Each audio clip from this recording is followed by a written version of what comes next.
Good morning, ladies and gentlemen. My name is Greg Michalowski from ForexLive.com. This is Morning Forex Technical Report, where I take a look at the biases in some of the major currency pairs, the risks that may be involved as a result of the price action, and maybe touch a little bit on some of the fundamentals. So let's get started.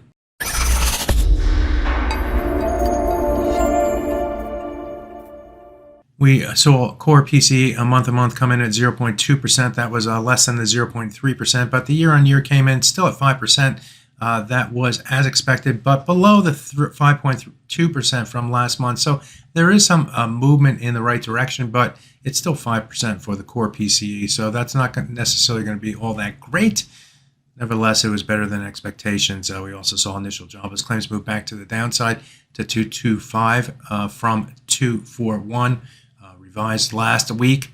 That is continuing to show that the job market is still fairly strong. And we also saw things like personal income move up 0.7% higher than 0.4%, and personal consumption move up 0.5%. So all those are decent numbers. We saw the stocks move higher, but they have since come off. The Dow Industrial Average is now up about 50 points. The S&P is still up 15 points. It was a little bit higher.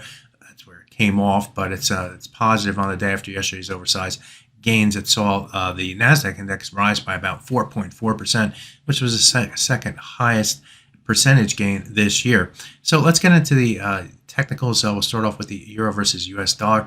And if we take a look at the daily chart of this currency pair, this 50% midpoint of the move down from the 2022 high that occurred in February right here to the low that we saw in September. 50% midpoint comes in at 1.05155. The high price today reached 1.05131, just 2.4 pips away from that 50% midpoint level. So sellers were leaning against that level, and the price has since moved down a little bit. We currently trade at 104.87. And that's in between the high price that we saw here in the mid-November and the high price that we saw earlier this week. Those levels come in at 104.798 and 104.97, I think, right here. So with the price currently trading around 104.88, the price is in between those levels. We want to see the price stay above those levels and get back, or get above the 50% midpoint target for the buyers to have even more control here in the short term. We did move away from the 200-day moving average, which is another risk-defining level here for traders who want to take a longer-term view. We don't want to see the price move back below the 200-day moving average at 103.696. A move below that level would disappoint. The break, especially after we traded above and below the moving average here and here, could not decide what we wanted to do. Finally made the break in trading, or made a break and closed above the level yesterday, and continuing that momentum in trading here today. So buyers making a play. We'll see if they can keep control. Getting above the 50% retracement is the next key target for traders from a technical perspective. Let's take a look at the dollar versus yen next. And as you can see, this currency pair continued its move to the downside here with the dollar breaking below the prior low from Tuesday's trade in trading here today, sending the price moving lower. If we take a look at the daily chart, what is key here, and one of the catalysts for the move to the downside, or the momentum to the downside, was the break of this level right through here. This is the 38.2% retracement of the move up from the January low to the high that we saw in the month of September. That 38.2 comes in at 137.24. Key level, we sniffed it here. We sniffed it even closer here, and in trading yesterday, we moved down toward it again, but we could not get below that level.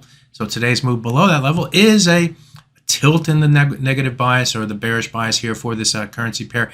That level now becomes a risk-defining level at 137.24. We're currently trading about 100 pips or so less than that at 136.21. So there is some room here for the sellers to hope that the price continues to trend to the downside. Now, on the downside, we do have the 200-day moving average. That would be the next key target on the downside for this currency pair. That currently comes in at 134.41, and at 136, we're still 180 or pips away from that level. So there's a long way to go for the dollar versus yen, but longer-term perspective, below the 38.2% retracement is more bearish for the dollar versus yen.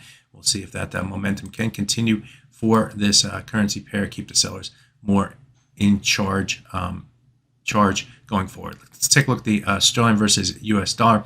And on a daily chart here, what I like about this currency pair is the move above the 200-day moving average. That 200-day moving average comes in at 121.529. You can see it right here. The current price is trading at 122.18. So about 70 or so pips away from the moving average levels. That's a good break to the upside, and the risk-defining level now for the pair would be that 200-day moving average. Once you get a break, you want to see the price remain above that level. You have to go all the way back to this day, the last time the price traded above the 200-day moving average. It didn't close above, and you have to go all the way back to this area right through here in the month of September 2021 to get a close above the 200-day moving average. That's of 2021. So a long time coming that the price has not been able to get above the and close above the 200-day moving average, and that's what we'll see if that can happen in trading here today. Let's take a look at the dollar versus Swiss franc next, and if we take a look at this, the lows through here continue on the daily chart continue to will be a continued problem or target level, I guess, to get to and through for the dollar versus Swiss. These were all these low levels through here that we came to in trading here today. We got close to it. The low price for today in the dollar versus Swiss reached 0.9395. The high of this swing area comes in at 0.9362. So it's still quite a bit of ways away, but moving in that direction. Here on the dollar selling for the dollar versus Swiss, we need to get below those levels to increase the bearish bias. So there you have it. Look at some of the major currency pairs for the day to start your trading day. My name is Greg Michalowski. Good fortune with your trading. Bye-bye now.